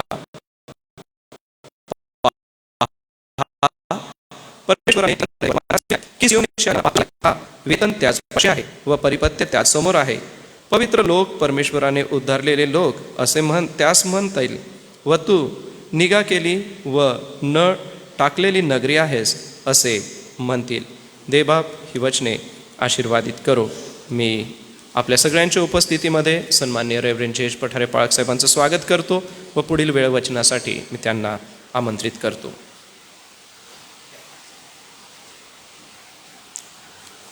सर्वांना सलाम. आणखी एक शास्त्र भाग वाचू. रोमकरास पत्र याचा 10वा अध्याय 1 ते 4 ही वचनं आहेत. रोमकराचं पत्र याचा 10वा अध्याय 1 ते 4. बंधुजन हो, त्यांच्याविषयी माझी मनीषा व देवाजवळ विनंती अशी आहे की त्यांचे तारण व्हावे. मी त्यांच्याविषयी साक्ष देतो की त्यांना देवाविषयी आस्था आहे, परंतु ती यथार्थ ज्ञानाला अनुसरून नाही. कारण त्यांना देवाच्या नीतिमत्वाची जाणीव नसल्यामुळे व ते आपलेच नीतिमत्व स्थापास पाहत असल्यामुळे देवाच्या नीतिमत्वाला ते वश झाले नाहीत. कारण विश्वास ठेवणाऱ्या प्रत्येकाला नीतिमत्व प्राप्त होण्यासाठी ख्रिस्त नियमशास्त्राची समाप्ती असा आहे. या 1 ते 4 वचनामध्ये संत पौलाची जी इच्छा आहे, तळमळ आहे, ती त्याने दुसऱ्या वचनामध्ये सांगितलेली आहे. पहिल्या वचनात आणि दुसऱ्या, बंधुजनो, त्यांच्याविषयी माझी मनीषा व देवाजवळ विनंती अशी आहे की त्यांचे तारण व्हावे. या अध्यायाचं हेडिंग मथळा जो लिहिलेला आहे तो इस्रायलाविषयी हा मथळा दिलेला आहे. इस्रायल राष्ट्राविषयी, यरूशलेमविषयी संत पौलाच्या मनामध्ये जी आस्था होती, जी तळमळ होती, ती त्याने व्यक्त केलेली आहे की कसंही करून माझी मनीषा ही आहे, देवाजवळ विनंती अशी आहे की त्यांचं तारण व्हावं. ज्या इस्रायल राष्ट्राविषयी या संपूर्ण पवित्र शास्त्र बायबलमध्ये आपल्याला अनेक भविष्यवाणी आहेत. हे देवाचं निवडलेलं राष्ट्र आहे. देवाचं प्रेम आजही त्यांच्यावर आहे. परंतु त्यांच्या कठीणपणामुळे, त्यांनी देवाविरुद्ध केलेल्या बंडखोरीमुळे देवाने त्यांना बाजूला सारलं आणि त्यांच्या जागी नवीन इस्रायल देवाने जे आपण विदेशी, जे परराष्ट्रीय म्हणवणारे, त्या आम्हाला म्हणजे देवाच्या मंडळीला त्याने पुढं केलं. देवाने त्यांना कायमचंच झुगारून दिलं नाही. आजही देव त्या इस्रायल राष्ट्रावरती फार प्रेम करत आहे. आणि जगातल्या अनेक जे विश्वासणारे आहेत, जे मंडळे आहेत, जे ख्रिस्ती राष्ट्र आहेत, त्या सगळ्यांची तळमळ आहे हे इस्रायल देवाचं निवडलेलं आहे आणि त्यांचं तारण व्हावं. आपल्याला माहीत आहे की प्रभू येशू ख्रिस्ताचं पहिलं आगमन मानवी रूपामध्ये झालं. तो दुसऱ्यांदा येईल त्यावेळेस तो मंडळीला घेऊन जाण्यासाठी येईल. आणि ती मंडळी, असं म्हटलं आहे, फक्त विदेशी नाही परंतु यहुदी आणि विदेशी मिळून जे या 2000 वर्षामध्ये या जगामध्ये स्थापिली गेली, प्रभू तिला घेऊन जाईल. पण जे उरलेले राहतील ती ख्रिस्ती लोकांसाठी म्हणजे विदेशांसाठी ती आशा नाही. महासंकटाचा काळ जो 7 वर्षाचा आणि त्यानंतर जे 1000 वर्षाचं राज्य आहे त्याच्याबद्दल फक्त यहुदी राष्ट्राविषयी लिहिलेलं आहे.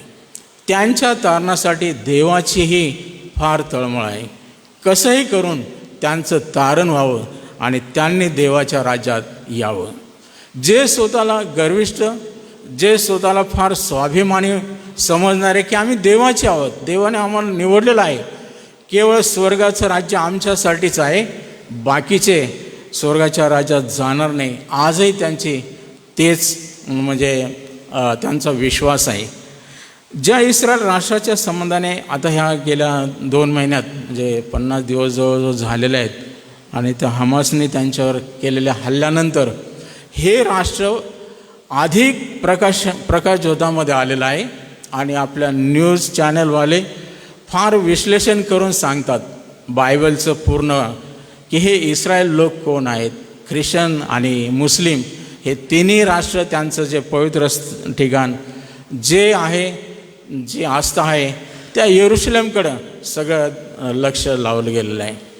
आज आपण ह्या इस्रायल राष्ट्राला विसरू नये, तर आम्ही देखील संत पौलाप्रमाणे आमच्या मनामध्ये ती तळमळ असावी की कसंही करून त्यांचं तारण व्हावं. आपल्याला समजण्यासाठी आणखीन काही वचनं वाचू, म्हणजे 122 स्तोत्र जे आहे ते पूर्ण वाचायला काही हरकत नाही, काही जास्त वचनं नाहीत, परंतु 6 ते 8 ही वचनं मी आपणासाठी वाचतो. स्तोत्रसंहिता 122, 6, 7 आणि 8. यरूशलेमच्या शांतीसाठी प्रार्थना करा. तुझ्यावर प्रीती करणाऱ्यांचे कल्याण असो. तुझ्या कुटात शांती वसो. तुझ्या राजवाड्यात समृद्धी नांदो. माझे बंधू व माझे मित्र यांच्याकरता तुझ्यामध्ये शांती वसो, अशी मी प्रार्थना करीन. यरूशलेमच्या शांतीसाठी प्रार्थना करणं. आज आपण ह्या सर्व घडामोडी पाहत असताना, न्यूजमध्ये ऐकत असताना आणि प्रभू येशू ख्रिस्ताच्या दुसऱ्या आगमनाचं आम्ही वाट पाहत असताना जर आपले डोळे नीट उघडे करून ठेवले आणि पाहिलं तर आम्हाला समजतं की ह्या पवित्र शास्त्र बायबलमध्ये दिलेल्या घटना सांगितलेल्या गोष्टीप्रमाणे या घडामोडी घडत आहेत. गेलं 1 वर्ष त्या युक्रेन आणि रशियाचं युद्ध घनघोर चाललेलं आहे. नेस्तनाभूत ते युक्रेन होत चाललेलं आहे. आता आपलं लक्ष पूर्ण या इस्रायलकडं लागलेलं आहे. न जाणून प्रभू येशू ख्रिस्ताने आम्हाला सांगितलेलं की आपण बेसावध राहू नका, कारण कदाचित ते राष्ट्र आपल्याला माहीत आहे की ते 7 ऑक्टोबरला योम किपूर नावाचा त्यांचा जो सण आहे, पश्चातापाचा जो दिवस, आणि त्या दिनी हे इस्रायल लोक अगदी शांत होते आणि त्यांनी कल्पनाही केली नव्हती की आमच्यावर हल्ला होईल, कारण इतकी सुरक्षितता त्यांच्या भोवती आहे. सर्व कडेकोट त्यांनी व्यवस्था करून ठेवलेली असतानाही आणि अचानक त्यांच्यावर हल्ला झाला आणि 1200 ते 1400 लोक मारले गेले. अनेक नेस्तनाबूत ते झालं आणि त्यानंतर जे सुरुवात आहे आपण दररोज ऐकतो आणि पाहतो. प्रभू येशू ख्रिस्ताने म्हटलं की मी चोरासारखं येईल. चोर कधीच सांगून येत नाही. हे लोक हमासवाले किंवा ते त्यांचे शत्रू राष्ट्र अचानक त्यांच्यावर तुटून पडले आणि त्यांच्यावरती वेळ आली. प्रभू येशू ख्रिस्ताच्या येण्याच्या वेळेस कधीकधी आपण बेसावध राहू शकतो. नोआच्या काळातल्या परिस्थितीप्रमाणे प्रभू येशू ख्रिस्ताने म्हटलं ते खात पित होते, सर्व काय त्यांचे व्यवहार चालू होते. आजही लोकांचं म्हणणं आहे की प्रभू कशाचा लवकर येणार आहे, असं ऐकून ऐकून 2000 वर्ष होऊन गेलेलं आहे, अजून तर तो आला नाही. आणि अशी फसगत आपली होऊ नये आणि तो दिवस अचानक येऊन मंडळीला घेऊन गेला आणि आपण जर खाली उरलो तर आपल्याला कुठलीही आशा नाही. आपलं ना तारण होणार, ना आपल्याला पश्चातापाची संधी मिळणार. त्यावेळेस आपण फार नाशासाठी राखले गेलेला राहणार. म्हणून आज संधी आहे, तर आपले डोळे उघडे ठेवू आणि आपण ह्या गोष्टी पाहत असताना स्वतःला सावध करू. इस्रायल राष्ट्राचं आपल्याला संपूर्ण इतिहास या पवित्र शास्त्र बायबलमध्ये माहीत आहे. देवाने अब्रामाला निवडलं, हे उत्पत्ती 12व्या अध्यायामध्ये, आणि देवाने त्या गावातून, त्या शहरातून त्याला बाहेर काढलं, मूर्तिपूजक राष्ट्रातून. आणि अब्रामाला देवाने म्हटलं मी दाखवील त्या देशात तुला जायचं आहे, दुधामधाच्या प्रदेशामध्ये. आणि अब्रामाने देवावर विश्वास ठेवला आणि त्याने सांगितल्याप्रमाणे तो सारेला घेऊन गेला. आणि मग आपल्याला माहीत आहे की त्यांचे वडील, त्याचा पुतण्या, आणि मग हा जो प्रवास आहे, अब्राम हे सर्व सोडून, देश सोडून गेला. देवाचा उद्देश हा होता की अब्रामपासून एक राष्ट्र निर्माण करावं. आणि देवाची योजना होती की सारेपासूनच ते मूल व्हावं. आता म्हातारे झाले, त्यांना वाटलं देव विसरून गेला. आणि म्हणून आपल्याला माहीत आहे की त्या हगारेपासून तिने साऱ्यानेच योजना केली आणि हगारेच्याद्वारे तो एक पुत्र जन्माला आला. पण देव म्हणतो ही योजना नाही. म्हातारपणी जो इसाक झाला, देवाची योजना होती त्याच्याद्वारे मी निर्मिती कराल. आणि मग या इसाकाला याकोब झाला आणि याकोबाचे 12 पुत्र आपल्याला माहीत आहे की योसेफ ज्यावेळेस त्याला भावांनी विकून टाकलं मिसर देशात, आणि तोच त्या ठिकाणी पंतप्रधान झाला. आणि दुष्काळामुळे या याकोबाच्या सर्व घराण्याला मिस्रामध्ये जावं लागलं दुष्काळातून वाचण्यासाठी. आणि शेवटी 430 वर्ष मिसर देशामध्ये खितपत पडावं लागलं. गेलेलं एक कुटुंब, हे 12 भाऊ, त्यांचा सर्व विस्तार झाला. आणि हळूहळू त्या मिस्री लोकांना भीती वाटलं की अरे न जाणो हे तर आपल्यापेक्षा संख्येने बहुगुणित होऊन गेलेले आहेत, आपल्यावर एक दिवस हल्ला करतील आपल्याला. आणि मग त्यांना इतकं छळायला सुरुवात केली की आपल्याला आज इजिप्तचे पिरॅमिड्स पाहायला मिळतात, तर ते सर्व गुलामगिरीमध्ये यांच्याकडून ते बांधलेले. देवाने त्यांची गुलामगिरी पाहिली आणि देव खाली आला आणि देवाने मोशेच्याद्वारे आपल्याला तो इतिहास सांगण्याची पार्श्वभूमी कळावी म्हणून. आणि मग मिस्रातून मोशेच्याद्वारे देवाने ज्यावेळेस त्यांना बाहेर काढलं त्यावेळेस ते 6 लाखच्या वर प्रजा होती. आणि मग त्यांच्यासाठी देवाने किती अद्भुत चमत्कार केले. पुढे त्या 40 वर्ष अरण्यामध्ये भटकत असताना देवाने त्यांना स्वर्गीय मानना दिला, त्यांच्या मनातल्या सर्व इच्छा तृप्त केला. परंतु हे हट्टी झाले, कारण त्यांना देव माहीत नव्हता. ह्या 430 वर्षामध्ये ह्या पिढ्या जन्मल्या, त्यांना खऱ्या देवाची ओळख नव्हती. आणि म्हणून शास्त्रीच्या पुस्तकामध्ये आपल्याला त्याचं वर्णन वाचायला मिळतं की ते मनास वाटेल तसे वागत. आणि ह्या इस्रायल राष्ट्राला ज्यावेळेस देवाने यहोशुवाच्याद्वारे कनानमध्ये नेलं, हे सर्व शत्रुराष्ट्र त्याही वेळेस होते आणि हे सर्व त्यांच्यावर हल्ले करत, परंतु देवसुद्धा त्यांच्या बाजूने लढत होता. आणि देवाने त्यांना किती यश दिलेलं आहे. आपल्याला माहिती आहे की त्यांना काही शस्त्र पण हातात घ्यावं लागलं नाही, केवळ देवाची स्तुती करत, जय जयकार करत आणि ते विजयी झाले. आता हा इतिहास उजळणं वारंवार, देवाने ज्यावेळेस या इस्रायल लोकाला ते त्यांचं राष्ट्र दिलं, कनान देशामध्ये नेलं. आपल्याला त्या मोशेनंतरचा इतिहास दावीद राजापर्यंत विचार केला की या इस्रायल लोकांनी विचार केला की इतर राष्ट्रांना राजा आहेत, आम्हाला का नको. आणि म्हणून देवाकडे ओरड केली शमूएलाच्याद्वारे की आम्हालाही तुम्ही राजा द्या. शमूएल संदेष्टा होता आणि देवाला वाटलं की आता मी यांचा राजा नसावा, म्हणून हे मानवी राजा मागत आहे. आणि देवाने रागाने असं म्हटलं की तो शौल राजा त्यांना दिला. आणि शौल क्रूर दुष्ट, त्या आपल्याला त्याच्याविषयी माहीत आहे. आणि त्याच्या दुष्टाईमुळे देवाने क्रोधाने त्याला काढून घेतलं. त्याच्याऐवजी दावीद राजा झाला. आणि दावीद वास्तविकपणाने देवभीरू होता. देवाने त्याच्या हातून त्या यरूशलेमचं मंदिर न बांधता त्याचा मुलगा शलोमोन याच्याद्वारे त्या यरूशलेममध्ये मंदिर बांधलं गेलं. शलोमोन पण जरी त्याचं राज्य अगदी शांततेचं राज्य होऊन गेलं, तरी पण त्याने काही चुका केल्या.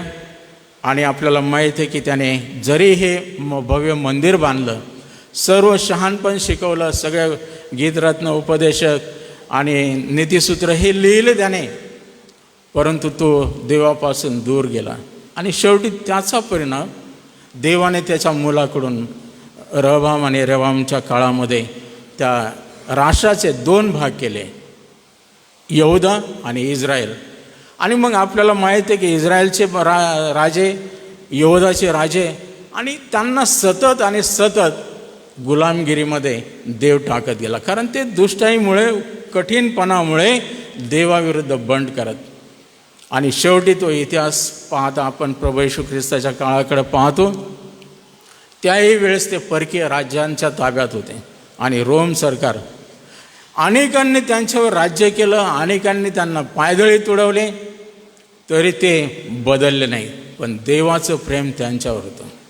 शेवटी जो मसीहा त्यांच्याकडे आला, प्रभू येशू ख्रिस्त त्यांच्यामध्ये आला, त्या प्रभू येशू ख्रिस्ताला देखील त्यांनी नाकारलं. आणि आपल्याला माहीत आहे की त्या पिलाताने म्हटलं की ह्या व्यक्तीच्या ठाई एकही दोष मला आढळत नाही. त्यावेळेस हे सगळे हजारोच्या संख्येने त्या राजाला, त्या पिलाताला सांगतात, याला सुळावर द्या आणि आमच्यासाठी त्या बरब्बाला सोडा. पिलात म्हणतो हा निर्दोष आहे. ते म्हणतात आमच्यावर आणि आमच्या मुलाबाळावर त्याचं रक्त पडू द्या किंवा त्याचा दोष येऊ द्या. आणि इसवी सन 70 या यरूशलेमचा इतका भयंकर छळ झाला, नाश झाला, ते जाळून टाकलं. आता अनुपळकांनी जे स्तोत्र वाचलं 69, त्या यरूशलेमच्या किंवा या इस्रायलच्या नाशासंबंधाने आहे. आणि आसापाने ते स्तोत्र रचलं, तो विलाप केलेला आहे. दुसरे राजे आपण 25वा अध्याय वाचला तर संपूर्ण तंतोतंत चित्र त्या यरूशलेमच्या दुर्दशेबद्दल, नाशाबद्दल लिहिलेलं आहे. आपल्याला माहीत आहे की ह्या जगाने या यरूशलेमला, या इस्रायलला तुडवलं आणि शेवटी नीरो बादशाहाने तर त्यांची कत्तल केली. भयानक क्रूरता. मागे आम्ही ऑफिसमध्ये बसलो त्यावेळेस सरांनी आम्हाला 2-3 वेळा ती फिल्म दाखवली. दुसऱ्या महायुद्धाच्या काळात त्या हिटलरने या इस्रायल लोकांना 60 लाख यहुद्यांची कशा प्रकारे कत्तल केली, कशा प्रकारे त्यांचे हाल केले, हे सर्व जगाला माहीत आहे. हा इतिहास या 4000 वर्षाचा ह्या तंतोतंत पवित्र शास्त्र बायबलप्रमाणे घडत आहे. हे परागंदा झालेले सर्व जगात विखुरलेले एका रात्रीतून एक राष्ट्र उदयास येईल काय? आणि प्रभू म्हणतो होय. आणि इसवी सन 48 साली त्या इंग्लंडच्या राजाने त्यांना त्या वाळवंटामध्ये पाठवलं आणि जाहीर केलं हे स्वतंत्र राष्ट्र आहे. इस्रायलचे पंतप्रधान नेतन्याहू, बेंजामिन नेतन्याहू यांचं एक भाषण आहे. आपल्याला जर सगळ्यांना माहीत असेल तर मी वाचतो, कारण ते फार म्हणजे मनोरंजक नाही, पण त्यांनी अतिशय जे काही बोललेले आहेत, असं म्हटलेलं आहे की ती तळमळ त्यांच्या ठाई जी होती ते त्यांनी सांगून दिलेलं आहे. आता या ठिकाणी व्हॉट्सअपला आहे, ते कदाचित तुमच्याकडे पण आलेलं असेल, परंतु मी वाचतो, काय फार मोठं नाही, परंतु त्यामधून आपल्याला काही गोष्टी समजायला पाहिजेत म्हणून मी ही गोष्ट वाचतो.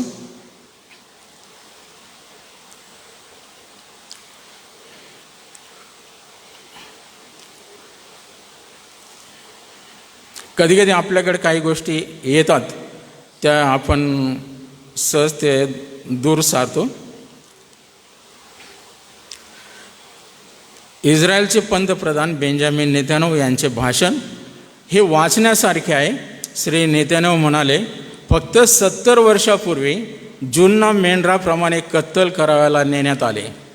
60 वर्षापूर्वी देश नाही, आर्मी नाही, 7 अरब देशांनी छोट्या ज्यू राष्ट्रावर युद्ध घोषित केले. त्याच्या निर्मितीनंतर काही तासांनी अरब जगातील लाखो लोकांविरुद्ध आम्ही 6,50,000 ज्यू होतो. कोणतेही मजबूत इस्रायल संरक्षण दल नव्हतं. आम्हाला वाचवण्यासाठी कोणतेही शक्तिशाली वायुसेना नाही, तर फक्त शूर ज्यू लोक होते ज्यांना कुठेही जाण्याची गरज नाही. Lebanon, Syria, Iraq, Jordan, Egypt, Libya, Saudi Arabia एकाच वेळी त्यांचे हल्ले झाले. संयुक्त राष्ट्राने आम्हाला दिलेला देश 65% वाळवंट होता. 35 वर्षापूर्वी आम्ही मध्यपूर्वेतील 3 सर्वात शक्तिशाली सैन्यांशी लढलो आणि 6 दिवसात आम्ही त्यांचा पराभव केला. आम्ही अत्याधुनिक सैन्य आणि अनेक सोव्हिएत शस्त्रे असलेल्या अरब देशांच्या विविध युतींविरुद्ध लढलो आणि आम्ही त्यांना नेहमीच हरवले.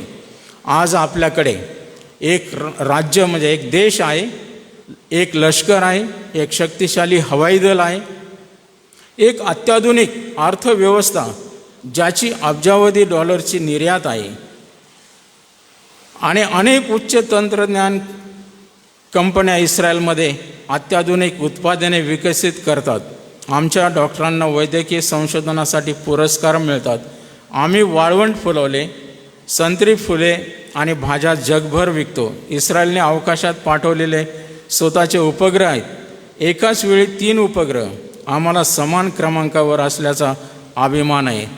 250 दशलक्ष रहिवासी असलेले युनायटेड स्टेट्स, 200 दशलक्ष रहिवासी असलेले रशिया, 1.3 अब्ज रहिवासी असलेला चीन, European France, great Britain, Germany, 350 दशलक्ष रहिवासी असलेले अवकाशात वस्तू पाठवणारे जगातील एकमेव देश. आणि म्हणा की फक्त 60 वर्षापूर्वी आम्हाला कत्तल करायला लाज वाटली आणि हताश झालो. आम्ही युरोपच्या धूम्रपान अवशेषांचा अनुभव घेतला. आम्ही आमची युद्धे इस्रायलमध्ये काही न जिंकता जिंकली. आम्ही आमचे छोटे साम्राज्य शून्यातून उभारले. मला घाबरवणारा हमास कोण आहे? मला घाबरवायला तू मला हसवतोस. वलांडन सण साजरा करण्यात आला. वलांडन सण काय आहे हे विसरू नका. आम्ही फारोपासून वाचलो, आम्ही ग्रीकांपासून वाचलो, आम्ही रोमनांपासून वाचलो, आम्ही स्पेनमधील चौकशीतून वाचलो, रशियामध्ये प्रोग्राम्स आहेत, आम्ही जर्मनपासून वाचलो, हिटलरपासून वाचलो, आम्ही हेलिकॉप्टरपासून वाचलो, आम्ही 7 अरब देशांच्या सैन्यापासून वाचलो, आम्ही सद्दामपासून वाचलो, आम्ही सध्याच्या शत्रूंपासून वाचू. मानवी इतिहासात कधीही विचार करा, याचा विचार करा. आमच्यासाठी ज्यू लोकांसाठी परिस्थिती कधीही चांगली नव्हती. चला तर मग जगाला तोंड देऊया.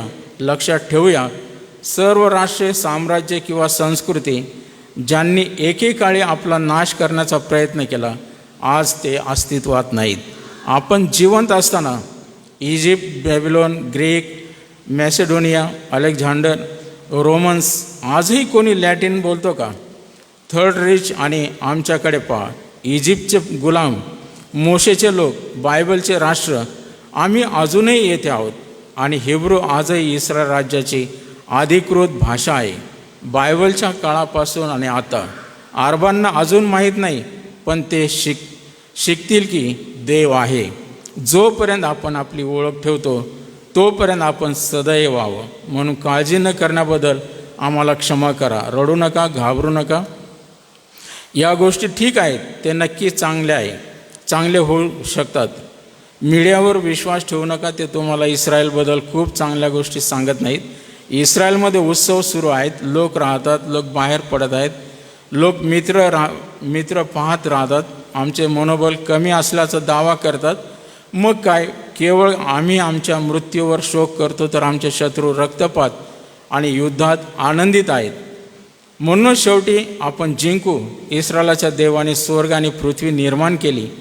इस्रायलाचा संरक्षक कधी झोपत नाही किंवा झोप घेत नाही. अब्राहम, इझाक आणि याकोबाचा देव. हे भाषण संपूर्ण समुदायाला आणि जगभरातील लोकांना फॉरवर्ड करा. ते आमच्या सामर्थ्याचा भाग आहे. आता हे फार मोठं आहे. देव तुम्हाला आशीर्वाद देव, असं शेवटी त्यांनी म्हटलेलं आहे. सांगण्याचा उद्देश, पवित्र शास्त्र, बायबलचा इतिहास हा आपल्या डोळ्यासमोर, त्यांचा भूतकाळ, आज त्यांचा वर्तमान काळ आणि पुढे त्यांचं भविष्यकाळ देवाने अगोदरच ठेवलेला आहे. आणि म्हणून इतकं महत्त्व असलेला हा इस्रायल जो देश आहे, हे राष्ट्र आहे, तुमच्या आणि माझ्यासाठी ते आशीर्वादित आहे. देवाने अब्रामाला ज्यावेळेस बोलावलं, रोम 12:3 म्हटलेलं आहे की अब्राम, तुझ्याद्वारे ह्या भूतलावरील सर्व राष्ट्रे आशीर्वादित होतील. जे तुला शाप देतील त्यांना मी शाप देईल, जे तुला आशीर्वाद देतील त्यांना मी आशीर्वाद देईल. आणि म्हणून असं म्हटलं की या इस्रायल लोकांना जे जे आशीर्वाद देतात, देव त्यांना आशीर्वादित करतो. प्रियानो, या सर्व गोष्टी आता आपण या इतिहासाच्या रूपाने ऐकत असताना स्तोत्रकर्ता दावीद त्या 122व्या स्तोत्रामध्ये तो स्वतः नित्य नियमाने निरंतर या यरूशलेमसाठी, त्या यरूशलेमच्या तारणासाठी प्रार्थना करत आहे. आणि तो आव्हान करत आहे की यरूशलेमच्या शांतीसाठी प्रार्थना करा, तुझ्यावर प्रीती करणाऱ्यांचे कल्याण असो. संत पौल रोमकराच्या पत्रात 10व्या अध्यायात, आता तो रोमकराचं पत्र तो पूर्ण या यहुदी इब्री लोकांविषयी आणि त्यांच्या त्या कठीणपणामुळे, त्यांच्या कर्मठपणामुळे आणि त्या बंडखोर वृत्तीमुळे त्यांना बाजूला सारल्यामुळे आम्ही धन्य झालेलो आहोत, आम्ही आशीर्वादित झालेले आहोत. नाहीतर आम्हाला कोणतीही आशा नव्हती. स्वर्ग नाही, आमच्यासाठी तारण नव्हतं, केवळ नाश हा आमचा शेवट होता. पण देवाला आपण धन्यवाद देऊ की देवाने त्यांना बाजूला सारल्यामुळे मंडळीला त्या प्रभूने जवळ केलेलं आहे. आज आम्हाला त्या इस्रायल राष्ट्रावर प्रेम करायचं आहे, कारण आमचा देव त्या राष्ट्राचा देव आहे. तो आजही त्या राष्ट्रावर फार प्रेम करत आहे. आणि जर ते त्याचं निवडलेलं राष्ट्र आहे, तर आम्ही देखील त्या राष्ट्रावर प्रेम करावं, त्या राष्ट्रासाठी नित्यनेमाने वारंवार प्रार्थना कराव्यात. म्हणून ह्या घडामोडी मध्य पूर्वेकडं आपलं लक्ष लागलेलं असताना होत असलेले ही सर्व यादवी, ही सर्व उलथापालत, असं म्हटलेलं की पाहत असताना भयंकर शहारे येतात. जसं मागे ते IS वाले कत्तल करणं म्हणजे त्यांना अगदी जनावरांसारखं कोंबड्या कापतो तसं माणसांना ते पडापड, त्या प्रकारची कृता त्या हमासवाल्यांनी करून दाखवली. आणि ह्या इस्रायल लोकांच्या बाबतीमध्ये तर हे इतकी दुष्टाई करत आहे की त्यांच्या दृष्टीने हे तुच्छ आहेत आणि ह्यांना जगामध्ये राहण्याचा अधिकार नाही, हक्क नाही. आणि म्हणून हे सर्व अरब राष्ट्र एकवटलेले आहेत आजही, पूर्वीपासून. आणि त्यांचा उद्देश हाच आहे की इस्रायल त्याला आपण नकाशावरून हटवून टाकू, त्यांचं नाव पण उरणार नाही. पण बेंजामिन नेतन्याहू यांनी म्हटलेलं आहे की ज्यांनी ज्यांनी आम्हाला छळलं, ज्यांनी ज्यांनी आमच्यावर अत्याचार केले ते लयास गेले, आम्ही जिवंत आहोत, आम्ही पुढे राहणार. प्रियांनो, हे देवाचे लोक आहेत. देवाने संपूर्ण राष्ट्राला धिक्कारलेलं नाही, बुंदा देवाने ठेवला.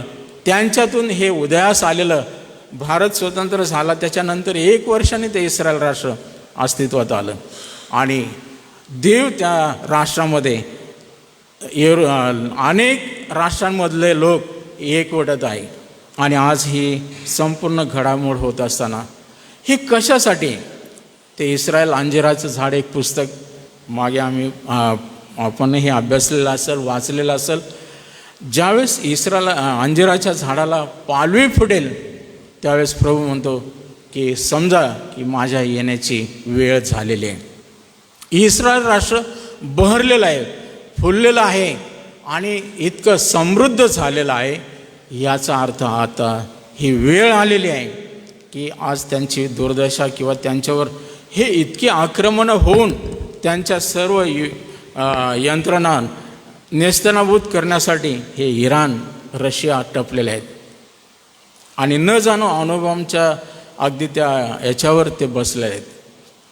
हमासवाल्यांनी तर त्यांना त्रासून टाकलं. आता हिजबुल्ला आणि आपल्याला माहिती की ते सिरिया, लेबनान, इराक एकसारखे सगळीकडून हल्ले करत आहे. त्यांना नेस्तनाबूत करण्याचा एकच त्यांनी पण उचललेलं आहे. म्हणून ह्या दहशतवादी संघटना ज्या आहेत, या सर्व त्यांचा क्रूर चेहरा असं म्हटलं की समाजासमोर येत आहे. परंतु ते लोक खोटे व्हिडिओ दाखवून इस्रायल लोक किती क्रूर आहेत, इस्रायल लोक किती लेकरांचा नाश करत आहेत, किती आणि त्याचे धंदे आपल्याला माहीत आहे की त्या मस्जिदच्या आतमध्ये खाली, त्या हॉस्पिटल्सच्या नावांखाली, आणि हे भयानक हे उत्पात ते चालवत आहेत. आज ह्या गोष्टी कशासाठी आहेत? इस्रायलाचं नाव हे पुसून टाकावं आणि ह्या राष्ट्राला विश्वशांतीच्या मार्गात आड येणारं राष्ट्र समजून त्यांचं नाव जगाच्या नकाशावरून पुसून टाकावं, हा एकच उद्देश या लोकांचा आहे. म्हणून इराणसारख्या राष्ट्राने हे आण्विक शस्त्र निर्मितीसाठी त्यांनी प्रयत्न केलेले आहेत आणि रशियाच्या सपोर्टने त्यांनी अगदी सगळी जय्यत तयारी करून ठेवलेली आहे. आणि म्हणून सिरियाच्या मार्गे, लेबननच्या मार्गे, इराकच्या मार्गे अनेक रस्त्यांनी ते इस्रायलला नष्ट करण्यासाठी टपलेले आहेत. ह्या राष्ट्रांच्या द्वारे ह्या संपूर्ण इस्रायल राष्ट्राला पूर्णपणे घेरून टाकलेलं आहे. परंतु नेतन्याहूंनी म्हटलेलं आहे, आमच्याकडे जेव्हा शस्त्र नव्हते, आमच्याकडे कोणत्या प्रकारचे काही योजना नव्हत्या, तरी आम्ही त्यावेळेस या बलाढ्य राष्ट्रांना हरवलं 6 दिवसात. काय ही शक्ती आहे? जरी आता ते त्यांच्या सैन्यांचं सांगतात, परंतु देव त्यांच्याबरोबर आहे. देवाचं सामर्थ्य, देवाचा हात त्यांच्यावर आहे आणि म्हणून देव त्यांना विजय देत आहे. तुम्ही आणि मी आज ह्या देवाच्या राष्ट्रासाठी त्यांच्या विरुद्ध उभारले गेलेले हे सर्व प्रकल्प आणि असं म्हटलं की दिल्या जात असलेल्या धमक्या, याने त्या राष्ट्राने घाबरून जाऊ नये, तर त्यांना अधिक हिंमत मिळावी, देवाने त्यांच्यावर अधिक कृपा करावी म्हणून आपण प्रार्थना करावी. म्हणून पवित्र शास्त्र बायबलमध्ये काही गोष्टी आम्हाला सांगितलेल्या आहेत की आपण इस्रायल राष्ट्रासाठी प्रार्थना कराव्यात.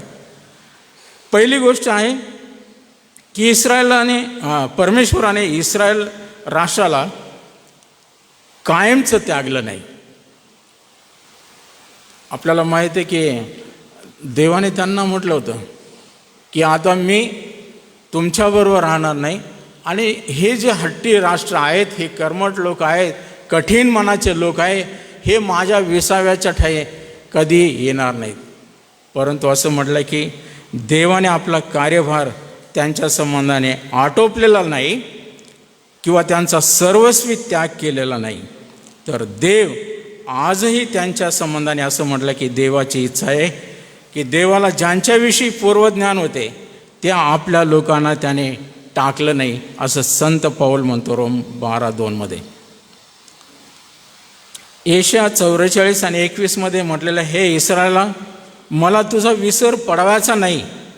आणि एहेस्केल 36 24-27 म्हटलं, सर्व देशातून मी तुम्हा जमा करून तुमच्या देशात परत आणीन. मी तुमच्या ठाई माझा आत्मा घालेल आणि तुम्ही माझ्या नियमांनी चालाल. तुमचे अपराध कितीही लाल असले तर ते बर्फापेक्षाही पांढरे शुभ्र करेल. म्हणजे देवाची इच्छा इस्रायल राष्ट्रासंबंधाने आजही ही आहे की त्यांचं तारण व्हावं, त्यांचा उद्धार व्हावा, त्यांनी त्या मसीहाला ओळखावं. म्हणून प्रियानो, ह्या राष्ट्राने देखील देवाच्या नियमाने चालावं, यासाठी आपल्याला देखील प्रार्थना करणं गरजेचं आहे. जर त्यांनी कठीणपणा दाखवला नसता तर आपल्यासाठी जागा खाली झाली नसती. आपण देवाचे आभार मानू, काही काळ का होईना ते बाजूला सारले गेलेले आहेत, म्हणून आज मंडळी म्हणून आपण त्यांच्या जागी आहोत. आम्हाला त्याने कलम केलेला आहे. जे जैतून आहे, असं म्हटलं की जे जंगली किंवा रानटी जैतून, हे विदेशी, हे परराष्ट्रीय लोक, त्यांना या मूळ जैतुनामध्ये त्याने रोपलेलं आहे.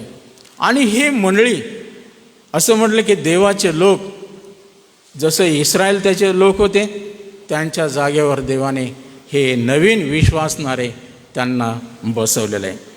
देवाचे आपण आभार मानू. आणि म्हणून असं म्हटलं की जे मूळचे रानटी जैतून, त्याला चर्च किंवा मंडळी आपण म्हणू शकतो, या झाडातून तुला कापून तुझे कलम सृष्टिक्रम सोडून चांगल्या जैतुनात म्हणजे इस्रायलमध्ये लावले, तर ह्या ज्या मूळच्या फांद्या, त्यांचे कलम आपल्या जैतुनात किती विशेष करून लावण्यात येईल. म्हणजे हा पौल ह्या गोष्टी सांगत आहे. म्हणजे आता संत पौलाला का तळमळ आहे?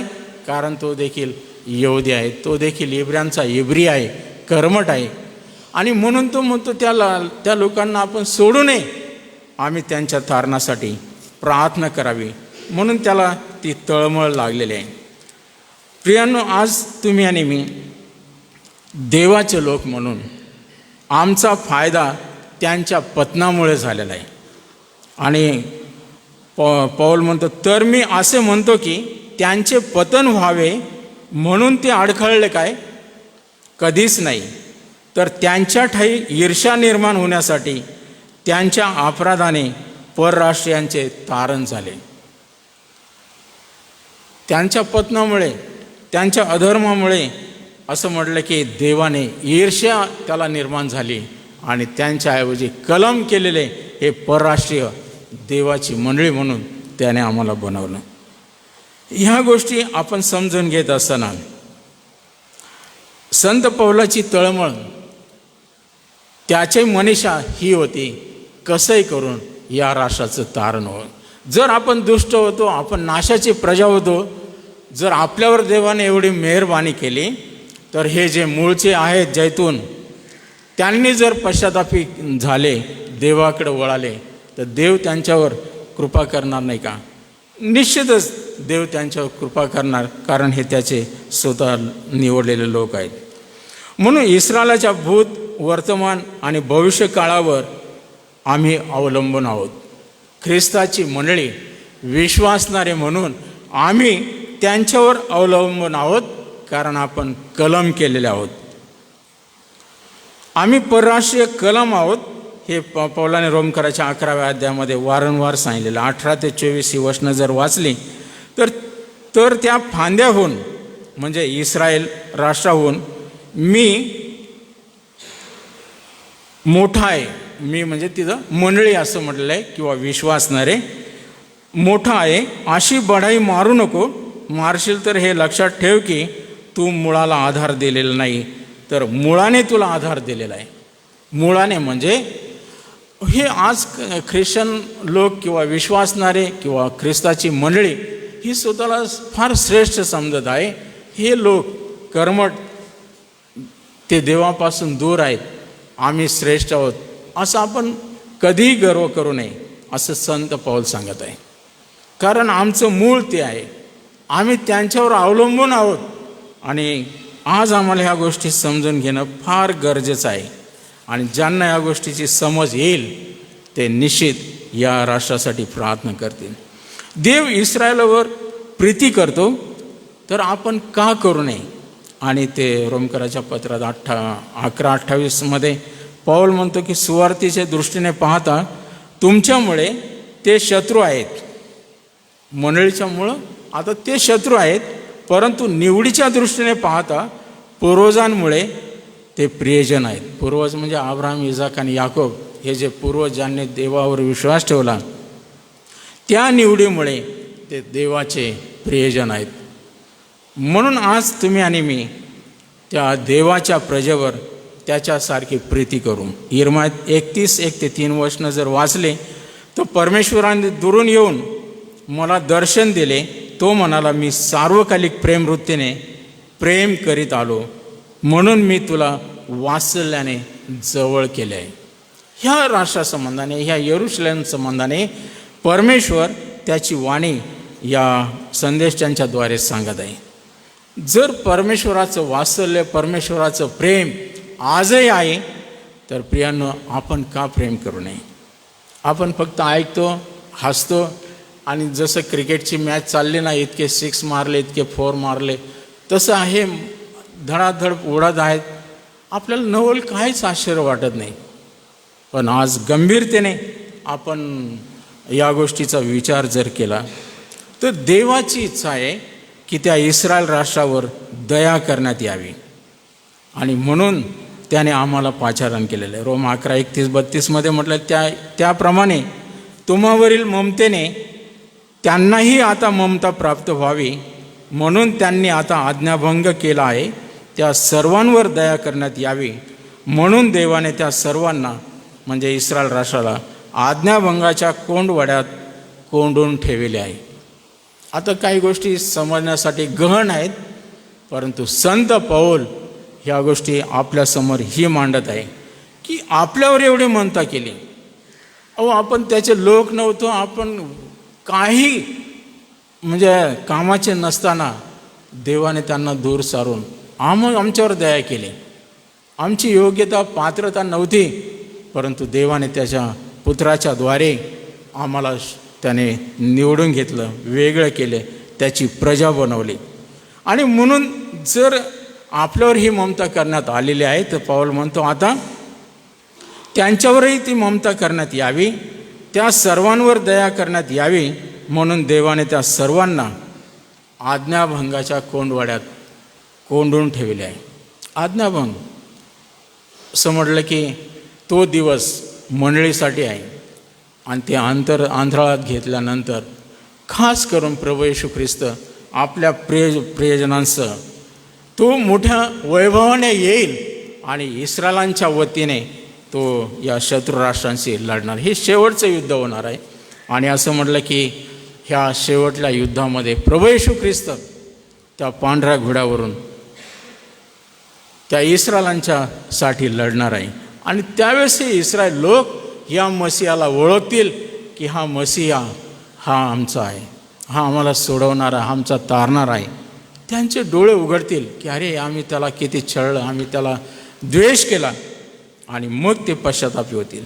त्या गोष्टी वेगळ्या आहेत, परंतु आज सांगण्याचा संदर्भ हा आहे की ह्या इस्रायल राष्ट्रासाठी आम्ही का प्रार्थना कराव्यात, तर इस्रायलाद्वारे जगाला विपुल आशीर्वाद मिळणार आहेत. उत्पत्ती 12:3 देवाने अब्रामाला दिलेल्या वचनाप्रमाणे, अभिवचनाप्रमाणे हा इस्रायलांचा पिता हा अब्राम सर्व पृथ्वीवरील सर्व कुळे आशीर्वादित होतील. आज जगाची लोकसंख्या त्याचा जर विचार केला तर सगळ्या यामध्ये ख्रिस्ती लोक जास्त आहे संख्येने, 2 नंबर ते मुस्लिम आहेत. आणि हे सगळे मुस्लिम राष्ट्र ख्रिश्चन राष्ट्र, आता हे सगळं जगाला चित्र कळत चाललेलं आहे. ह्या अब्राहमाच्या द्वारे हे सर्व राष्ट्र आशीर्वादित होत आहेत. आणि म्हणून असं म्हटलं की आम्हाला जर आशीर्वादित व्हायचं आहे तर आम्हाला देखील देवाकडे ही प्रार्थना केली पाहिजे की देवा त्यांचं तारण कर. देवा तू आमच्यावर ममता केलेली आहे, तू त्यांच्यावरही ममता कर, त्यांच्यावर तू दया कर. ह्या इस्रायल राष्ट्रासाठी आपण तळमळीने या गोष्टी करणं गरजेचे आहेत. आणि जर असं म्हटलं की कारण त्यांचा म्हणजे इस्रायल राष्ट्रांचा अव्यय हा जर जगाचा समेट ठरतो तर त्यांचा स्वीकार हा त्यांचे मेल्यातून जिवंत होणे ठरणार नाही का? असं म्हटलं की त्यांनी ह्या मसीहाला अव्हेरल्यामुळे, देवाचा अव्हेर केल्यामुळे आमचा समेट देवाबरोबर झाला. आणि जर ते देवाला स्वीकारतील, मसीहाला स्वीकारतील तर त्यांचे मेल्यातून जिवंत होणे ठरणार नाही का? आणि म्हणून असं म्हटलं की त्या यहुदी राष्ट्रासाठी त्या महासंकटाच्या काळात दोनदा पुनरुत्थान होणार आहे. आणि जे जे लोक त्या मूर्तीसमोर नमणार नाहीत, त्यांचा छळ होईल, ते मारले जातील, रक्तसाक्षी होतील, त्यांचं पुनरुत्थान होईल आणि त्यांना देवाच्या राज्यात घेतलं जाईल. मी इथं थांबतो. आता या गोष्टी जरा गंभीर आहेत, आपल्याला समजण्या पलीकडे आहेत, परंतु आम्ही ज्यावेळेस चर्चा करतो पाळक सुवार्तिक आणि आमचे अध्यक्ष, त्यावेळेस एकच आहे की आपले ख्रिस्ती लोक आजही बालका समान आहेत. ती बॉटल आपण म्हणतो ना, ते लेकरू रडायला लागलं की त्याच्या तोंडामध्ये काय ठेवतो आपण, ती निपल ना, ती बॉटल, ते दूध. आता हे नवीन विश्वासणाऱ्यांसाठी निराय दुधाची गरज आहे. ते बाटलीने दूध पिऊ शकतात, परंतु 12 वर्षाचं 15 वर्षाचं लेकरू झालं तरी ती बाटलीच तोंडात आहे. आता वयस्कर झाले, प्रौढ झाले तरी ते बाटलीने दूध पित आहेत, त्यांना जड अन्नाची सवय नाही. तर असं म्हटलं की कठीण संदेश कधी कधी द्यायला पाळक लोक घाबरतात. लोक म्हणतात बोर आहे, समजत नाही काय लावलेलं आहे. आपले मनोरंजक काही गोष्टी सांगून आणि मग आपल्याला ह्या गोष्टी आवडतात लोकांना, पण जड अन्न नको आहे. परंतु पौल म्हणतो की आता तुम्हाला जड अन्नाची गरज आहे. हे जड अन्न देवाचं वचन. असं म्हटलं की शास्त्रशुद्ध रीतीने आपण समजून उमजून घेतलं तर देवाचं रहस्य आपल्याला कळेल. त्या रहस्याचे आपण फार मोठे असं म्हटलं गुपित आहे की हे ख्रिस्ताची मंडळी, हे एक रहस्य आहे की देवाने या विदेशांना, त्या यहुद्यांच्या त्या कलम करून आम्हाला ती जागा दिलेली आहे. म्हणून देवाच्या प्रेमाचा आपण विचार करू, या इस्रायल राष्ट्राचा विचार करू, पवित्र शास्त्राचं अध्ययन करू आणि त्या राष्ट्रासाठी, त्यांच्या तारणासाठी जसं आपल्यावर दया करण्यात आली, आपलं तारण करण्यात आलं, देवाने त्यांचं देखील करावं. ह्या नाशापासून त्यांचा बचाव व्हावा आणि पुन्हा देव या जगाला एक मोठी साक्ष त्यांच्याद्वारे देण्यात यावी, यासाठी आपण प्रार्थना करू. देव आपल्याला आशीर्वाद देऊ.